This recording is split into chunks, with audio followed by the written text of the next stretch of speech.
Hello everyone, this is Karmanya and आज हम discuss कर रहे हैं problem B seems from a memory code forces around 741 div 2। So ये जो प्रॉब्लम है इसमें ये काफ़ी इंटरेस्टिंग प्रॉब्लम थी। ये इसमें ना बहुत सारे कॉर्नर केसेस थे and it took a lot of time to solve all those corner cases. Once have a look over my code. This code is too long. Okay, I won't read the statement, but I'll just tell you. So there is a number that doesn't contain zeros in the decimal notations. Okay, we don't have any zeros, only integers. We are interested in removing some integers from the number, so that we have to remove the maximum number of digits from that number, so that the number becomes not prime. From not prime, what I mean is, not prime numbers are either can be 1 or it can be some composite number, right? Because 1 is not prime and any composite number is not prime. Fine, you have to make it not prime, that is either composite or equal to 1.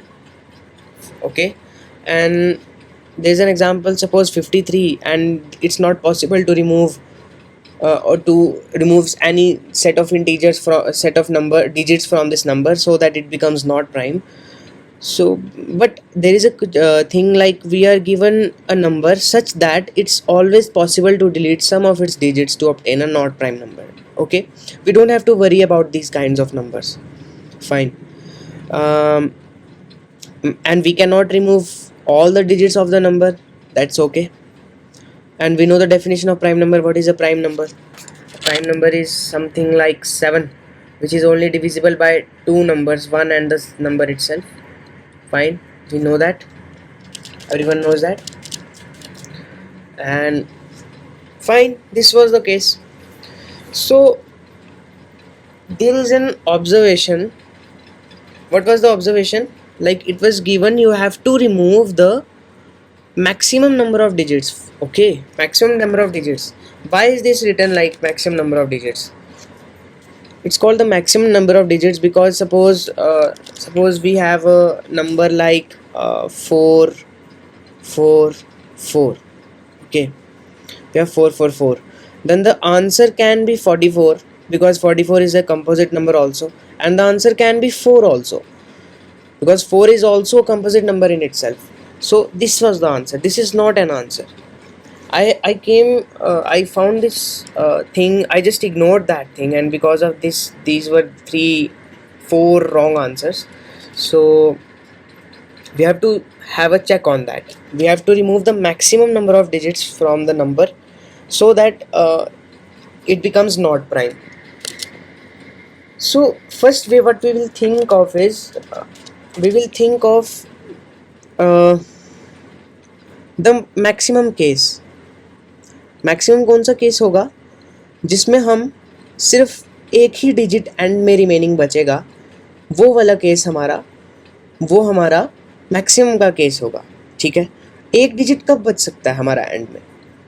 मतलब एक ही digit होना चाहिए और वो composite भी होना चाहिए, या फिर वो 1 भी हो सकता है। तो of course it can be 1 और it can be 9, because 9 is a composite and 1 is also not prime, or I can say 9 is not prime and 1 is also not prime. So to have only one digit remaining at the end, there the number must have 1 and 9 in itself. Okay, this was the first observation complete. Second observation, to have two remaining numbers at the end, मतलब last में मुझे 2 numbers चाहिए हैं। क्या कभी 2 से ज़्यादा numbers हो सकते हैं? एक बार खुद सोचो, 2 से ज़्यादा नंबर्स एंड में। मैंने ये चीज़ ऑब्ज़र्व की थी, 2 से ज़्यादा कभी भी हमारे पास एंड में नंबर्स नहीं हो सकते हैं। ठीक है, ऐसा क्यों नहीं हो सकते हैं? मैं हर एक तरह का नंबर यहाँ पे डिस्कस करने वाला हूँ। सो ये वीडियो थोड़ी सी लंबी होने वाली है। सो जो नंबर है वो किस तरह से हो सकता है? फर्स्ट चीज़ मैं आपको अपने कोड के साथ एग्जैक्टली रिलेट करके बताऊंगा कि मैंने क्या किया था। Okay, where is my code? Fine. मेरे कोड में सबसे पहले मैंने क्या चेक किया हुआ, सबसे पहले चेक किया मैंने परफेक्ट स्क्वायर टेक इन। परफेक्ट स्क्वायर मतलब ये नंबर्स, ये परफेक्ट स्क्वायर वाला केस मैंने डिस्कस कर लिया, ये वाला केस 1 and 9, ओनली 1 and 9। अगर आप सिंपल एक लूप चला लोगे जिसमें आप 1 और 9 चेक करोगे तो ये वाला फर्स्ट वाला केस ओवर, ठीक है। हमने परफेक्ट स्क्वायर चेक कर लिए। Second, even greater than 2। What I am saying is even greater than 2 is, suppose मेरे पास कुछ बहुत गंदा सा नंबर है 7 4 6 1 9 2 समथिंग समथिंग, बहुत बड़ा नंबर है। अब इसमें से मेरा आंसर क्या होगा? मेरा आंसर या तो 4 हो सकता है या तो 6 हो सकता है, क्योंकि एक तो ये सिंगल डिजिट्स हैं तो हम इनको प्रेफर करेंगे लेना, और ये इवन नंबर्स हैं यानी ये कंपोजिट भी होंगे और ग्रेटर देन 2 हैं, तो ये कंपोजिट नंबर्स इवन नंबर हो एंड ग्रेटर देन 2 हो, then it will always be composite because वो 2 से डिविजिबल होगा। टेक एनी एग्जाम्पल, 4 6 8 10, कोई भी नंबर ले लो, तो 2 से बड़ा है और इवन है तो वो कंपोजिट नंबर होगा, तो नॉट प्राइम में आ गया। 2 केसेस कवर हो गए, first perfect square, second even number and greater than 2। मैंने वेरिएबल्स के नाम भी वैसे लिखे हैं तो ताकि इजीली समझ आ जाए। ओके, 2 केसेस हो गए। Third case, repeating digits. Repeating digits मतलब if I have like 7 7 3 3 2 1 4, there can be multiple answers, but the most efficient answer will be you take 2 digits which are repeating, 33 or 77, because it will always be a non-prime number because it's divisible by 11. 11 3s are 33, 11 7s are 77. Are you getting my point? काफ़ी easy था, काफ़ी easy था। ये कुछ छोटी छोटी observations थी जो इजी थी करना, बस इसमें कॉर्नर केसेस बहुत सारे थे। ये सब कॉर्नर केसेस हैं कि फर्स्ट मैंने सिंगल डिजिट्स को ले लिया, फिर मैंने सिंगल डिजिट्स में 2 ऑप्शंस हो सकते थे, या तो 1 होता या तो कोई परफेक्ट स्क्वायर होता यानी कि 1 या 9 होता। उसके बाद इवन नंबर्स हैं और ग्रेटर देन 2 हैं, तब भी सिंगल डिजिट्स हम ले सकते हैं। 2 केसेस ये थे। थर्ड केस हो गया, अब हम 2 डिजिट नंबर्स में एंटर कर गए हैं और 2 डिजिट्स नंबर में अगर हमारे पास रिपीटिंग डिजिट्स हैं तो वो भी मेरे नॉन प्राइम में आ जाएंगे, क्योंकि वो 11 के डिवाइजर्स हैं, 11 के मल्टीपल्स हैं, सॉरी। सो हमारे पास रिपीटिंग डिजिट्स भी हो गए। ओके, आधा कोड हो गया हमारा, ये घबराने की चीज़ ही नहीं थी। नेक्स्ट, अब number of even numbers is greater than 1। इसका क्या मतलब? इसका मतलब ये है कि मेरे पास अगर नंबर्स हैं सपोज 2 2 2, देखो यहाँ पे भी ना, यहाँ पे भी रिपीटिंग केस आ रहे हैं, यहाँ पे भी रिपीटिंग हो सकता था मेरे को, बट उस टाइम पे पता नहीं चला।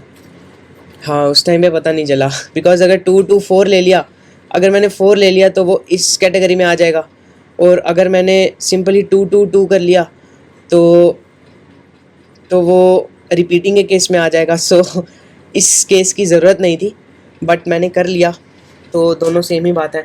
तो 2 2 4 का मतलब कि इसमें से अगर, चलो मैं जो सिखाया उसी से कर लेते हैं। अगर 2 रिपीट कर रहा है तो वो 11, ऑफ कोर्स मैं 2 2 को ले लूँगा। या फिर मैंने क्या किया था, अगर एक से ज़्यादा इवन नंबर्स आ रहे हैं तो मैं कोई भी 2 नंबर्स उठा लूँ, 2 उठा लूँ 4 उठा लूँ और वो उसको ले लूँ। क्या किया था मैंने, अगर number of even numbers greater than 1 है तो मैं 2 प्रिंट करके एक लूप चलाया मैंने, और जो मुझे फर्स्ट इवन नंबर मिल रहा है और सेकंड इवन नंबर मिल रहा है उसको प्रिंट कर दिया। मतलब क्या कि अगर सपोज मेरे पास होता 2 4 2, हाँ समथिंग लाइक दिस 2 4 2, तो इसमें मैंने क्या प्रिंट कर दिया, first even number and second even number, बस 24 प्रिंट कर दिया। ठीक है, ये वाला केस क्लियर हो गया ना। वैसे तो दोनों में आ जाता वो इस, अगर ये केस मैं नहीं भी, अगर मैं ये वाला पार्ट नहीं भी लिखता, यहाँ से लेके यहाँ तक मैं नहीं भी लिखता तो भी मेरा कोड इजीली वर्क करता, क्योंकि ये सब मेरे पहले ही कवर हो चुके हैं। यहाँ पे सॉरी ना, यहाँ पे नहीं, ग्रेटर देन 2 में कवर हो गया और रिपीटिंग में कवर हो गया। ठीक है, दोनों में कवर हो गया वो, तो इस चीज़ की ज़रूरत नहीं थी। ठीक है, इतना क्लियर हो गया। नेक्स्ट, अब 2 इंडेक्सेस लिए हैं मैंने। फर्स्ट इंडेक्स है index of odd, second index है index of even. What is this saying is, मैं क्या कर रहा हूँ, मेरे पास जो लिस्ट दी है नंबर्स की, सपोज ये मेरे पास एक लिस्ट थी, तो मैं मेरे पास जो लिस्ट थी उसको मैं द फर्स्ट ऑड नंबर कहाँ पे है, सपोज अगर यहाँ पे होता, फर्स्ट ऑड नंबर अगर यहाँ पे है उसको फाइंड कर रहा हूँ, एंड लास्ट इवन नंबर मेरा कहाँ पे है उसको फाइंड कर रहा हूँ। ऐसा क्यों कर रहा हूँ मैं अभी बताते हैं, ठीक है। First odd and last even, देखो दो लूप्स चलाए हुए हैं मैंने of the form odd plus even.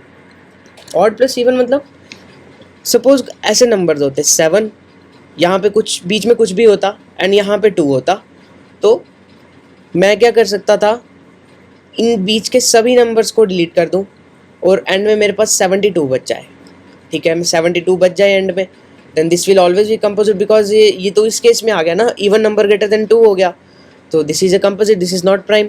सो मैंने ये कर लिया, first odd number and last even number के इंडेक्सेस फाइंड कर लिए। अगर मेरे पास एरे इस फॉर्म में आ रहा है, मतलब ऑड नंबर्स आ रहे हैं प्लस बीच में कुछ भी आ रहा है, मुझे उससे मतलब नहीं है, मतलब कुछ भी क्या आ रहा है, ये तो सब ऑड ही होंगे वैसे, तो यहाँ पे इवन है, तो मैं ऑलवेज बीच के एलिमेंट्स इग्नोर करके ऑड प्लस इवन फॉर्म में आंसर को मैं लिख सकता हूँ, ठीक है। Is of the form odd plus even, अगर हाँ ऑड प्लस इवन, और ये कब ऐसा पॉसिबल है, अगर ऑड का इंडेक्स इवन के इंडेक्स से लेस है, मतलब ऑड जो है वो इवन से पहले आ रहा है, ये इससे पहले आ रहा है। अगर ये इसके बाद आ रहा होता, इसके बाद आ रहा होता मतलब अगर मैं इस चीज़ को रिमूव ही कर दूँ, अगर इसको रिमूव कर दूँ, और मैं क्या कहना चाह रहा हूँ कि अगर मेरा ऑड जो है वो मेरा यहाँ आ रहा होता, this is the odd, blue one is odd, and मेरा जो इवन है वो पीछे आ रहा होता, तो क्या मैं इस पॉसिबल था मैं इसको ऐसे कर पाता, 72 बना पाता? नहीं बना पाता, क्योंकि वो 27 बन गया होता तब, तो 2 बीच में कुछ numbers and then 7। Of course this is a composite number, but ये मैंने बाद में चेक किया हुआ है, अभी मैं इसको कैलकुलेट नहीं कर सकता, तो इसलिए मैंने सिर्फ उस केस को चेक किया कि अगर ऑड जो है वो इवन के पहले आ रहे हैं, ठीक है, वो यहाँ पे चेक कर लिया। If odd is less than even, index is less than even index, then print 2, and दोनों को प्रिंट कर दूँ, लाइक इस केस में ये 72 जैसे प्रिंट किया था वैसे प्रिंट कर दूँ। नेक्स्ट क्या किया मैंने, अगर ऐसा नहीं है, अगर 72 नहीं है यानी 27 की फॉर्म में मेरे पास नंबर है, तो इस केस में भी आंसर पॉसिबल कब है, सिर्फ 2 केसेस में। कौन से, या तो नंबर मेरा 27 हो या तो नंबर मेरा 21 हो, इसके सिवाय और किसी केस में नंबर पॉसिबल नहीं है। खुद चेक कर लो, 23 प्राइम है, 25 उसको मैंने बाद में चेक किया हुआ है, मैं अभी बताऊंगा, अभी ये केस आएगा, अभी हमने ये डिस्कस नहीं किया 5 के मल्टीपल्स वाला। तो 27, 21, 23, अगर 29 होता तो वो भी प्राइम, तो बचा मेरे पास 27 और 21, 27 एंड 21। तो यही 2 केसेस मैंने एक्स्ट्रा से चेक कर लिए कि अगर मेरे पास ऑड का इंडेक्स इवन से कम आ रहा है तो ऑड इवन की फॉर्म में मेरे पास नंबर प्रेजेंट है। अगर ऐसा नहीं है तो मैंने चेक किया कि अगर odd of 7 is greater than 0, what is this odd of 7 is storing, ये जो ऑड और इवन है ना, ये एक डिक्शनरी है मेरे पास। जो ऑड और इवन है, जो ऑड जो है ये मेरे पास काउंट है किसका, जो भी नंबर होगा उसका काउंट है, और सिमिलरली इवन जो है, इवन भी मेरे पास काउंट है किसी भी नंबर का, ओके। तो मैंने चेक किया कि अगर मेरे पास नंबर में अगर ऑड इवन की फॉर्म में नहीं है तो क्या मेरे पास 7 प्रेजेंट है या फिर 1 प्रेजेंट है, ये दोनों चीज़ें चेक की, 7 और 1 प्रेजेंट है कि नहीं, और अगर 7 प्रेजेंट है तो मैंने अगर 7 प्रेजेंट है तो 27 प्रिंट कर दो, अगर 1 प्रेजेंट है तो 21 प्रिंट कर दो, सिंपल एज दैट। तो प्रिंट करना है 2, एंड अगर odd of 7 is greater than 0 मतलब 7 मेरे नंबर में प्रेजेंट है तो प्रिंट कर दो 27। ऐसा कब होगा, अगर index of even is not equal to -1, यानी स्टार्टिंग में मेरे पास 2 होना इंपॉर्टेंट है। स्टार्टिंग में अगर 2 नहीं होता, इस फॉर्म में नंबर होता डैश डैश डैश और लास्ट में 7 होता, तो I can not say anything about that, मेरे पास 2 होना चाहिए पीछे, तब मैं इस पर चेक कर सकता हूँ 27 के लिए या फिर 21 के लिए। 21 वाला भी केस यहाँ पे रिपीटिंग है, बिकॉज यहाँ पे 1 आ चुका है। तो ये जो 1 है ये कहाँ पे कवर हो गया होगा मेरा? 1 तो यहीं पे हो गया ना कवर, 1 तो यहीं पे हो गया। तो अगर मैं ये 21 वाली कंडीशन नहीं भी लिखता तो भी कोड मेरा वर्क करता। ये स्टेटमेंट अगर नहीं भी लिखता मैं तो भी मेरा कोड सही था, क्योंकि वो मेरा यहीं पे कवर हो गया स्क्वायर वाले पार्ट में। एंड एल्स प्रिंट कर दो 21, ये आपको पक्का समझ आ गया होगा। नेक्स्ट आया 25, नेक्स्ट आया 25। एंड ये 25 से रिलेटेड मैंने क्या किया, मैंने 5 का इंडेक्स फाइंड किया। 5 कहाँ पे लाई कर रहा है?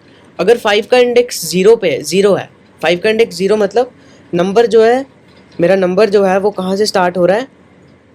मेरा नंबर जो है वो 5 से स्टार्ट हो रहा है। अगर मेरा नंबर 5 से स्टार्ट हो रहा है, मैं इसके बारे में अभी चेक नहीं कर रहा हूँ, मैं ये चेक कर रहा हूँ कि 5 से पहले मेरा कुछ भी हो 1 2 3 4 5 कुछ भी, तो वो 5 का मल्टीपल बन जाएगा, वो कंपोजिट हो जाएगा।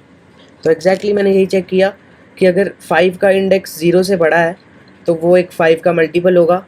तो मैंने 2 प्रिंट करके 5 और उससे पहले वाला इंटीजर जस्ट वही प्रिंट कर दिया। अगर 5 से पहले सपोज 7 होता तो इसका आंसर मैंने प्रिंट कर लिया 75। ठीक है, 5 का मल्टीपल्स भी क्लियर हो गया। अब मेरे पास ये देखने की बात है कि मेरे पास जो रिमेनिंग नंबर्स होंगे, अब ये सब करने के बाद मेरे पास जो लास्ट में रिमेनिंग नंबर्स हैं वो कैसे हैं, मतलब वो किस तरह के दिखते हैं। तो वो किस तरह के होंगे, जैसे ये 57 है, 57 कहीं पे भी कवर नहीं हुआ क्योंकि मैंने सिर्फ 5 के मल्टीपल्स कवर किए थे, बट 57 5 का मल्टीपल नहीं है। तो वो इधर वो 57 की फॉर्म में होगा, या 573 की फॉर्म में होगा, या 537 की फॉर्म में होगा। ठीक है, यही होगा सिर्फ। अब मेरे पास कौन कौन से बच गए? 57, 573, बिकॉज 5 7 एंड 3 ही बचा है मेरे पास। तो इनसे जो कंपोजिट नंबर्स पॉसिबल हैं वो मैं लिख रहा हूँ यहाँ पे। वैसे तो मेरे पास 3 भी पॉसिबल है, मेरे पास 7 भी पॉसिबल है, 5 भी पॉसिबल है, बट ये तो प्राइम है। और मेरे पास 53 भी प्रेजेंट है, 53 भी पॉसिबल है, 57 भी पॉसिबल है, 73 भी पॉसिबल है, एंड 37 भी पॉसिबल है। ये सब पॉसिबल हैं, बट मेरे पास जो ये 3 नंबर्स हैं यही कंपोजिट नंबर्स हैं जो मेरे पास पॉसिबल हैं। अब इसमें भी क्या एक ऑब्जर्वेशन थी जिसकी वजह से मेरा एक बार ये वाला रॉन्ग आंसर हुआ है, ये वाला जो रॉन्ग आंसर हुआ है ये इसी की वजह से हुआ था। देखो, इसमें भी 57 आ रहा है, इसमें भी 57 आ रहा है, इसमें भी 57 आ रहा है, तो इन तीनों का आंसर 57 होगा, क्योंकि हमें मैक्सिमम नंबर फाइंड करना है। मैक्सिमम नंबर अगर हम डिलीट करें और हमारे पास क्या नंबर बनेगा हमें वो बताना है, तो इन सब का आंसर 57 है। यही ऑब्जर्वेशन मैं स्टार्टिंग में बता रहा था कि हमारा आंसर हमेशा या तो 1 होगा या तो 2 होगा, कभी भी 3 नहीं हो सकता, कभी भी 3 नहीं हो सकता। अब कोई भी केस लेके देख लेना, वो कभी भी 3 नहीं होगा उसका आंसर। तो ये मेरा लास्ट केस था एंड उसका आंसर मेरा 57 था। अगर हमें बोला होता कि नॉट पॉसिबल भी है, that it's possible to delete, it was always possible, यहाँ पे हमेशा पॉसिबल था नंबर को गुड बनाना, नॉट प्राइम बनाना, बट अगर ये पॉसिबल नहीं होता तो हम लास्ट में एल्स स्टेटमेंट डालकर हम -1 या कुछ प्रिंट कर देते। तो यही रहा मेरा आंसर कि अगर B इन S, यानी मेरे पास नंबर ही ये था 57, 573, 537, इन तीनों में से कुछ भी है, तो वो मैंने एक सेट बना लिया और मैंने चेक किया क्या ये नंबर्स यहाँ पे पॉसिबल हैं। अगर ये नंबर्स यहाँ पे प्रेजेंट है तो मेरा answer will always be equal to 57। ये था एक्सप्लेनेशन इसका। तो मैंने कोशिश की आपको समझ आए और मोस्ट प्रोबेबली आपको समझ आया होगा। तो लाइक करना, वीडियो को शेयर करना, अपने कोडिंग ग्रुप्स में भेजो, अपने फ्रेंड्स को भेजो, और होप उनको हेल्प हो जाए इससे। ये मैंने काफ़ी डीपली समझा दिया, हर टेस्ट केस समझा दिया इसका। ओके, सो पीस आउट, बाय बाय।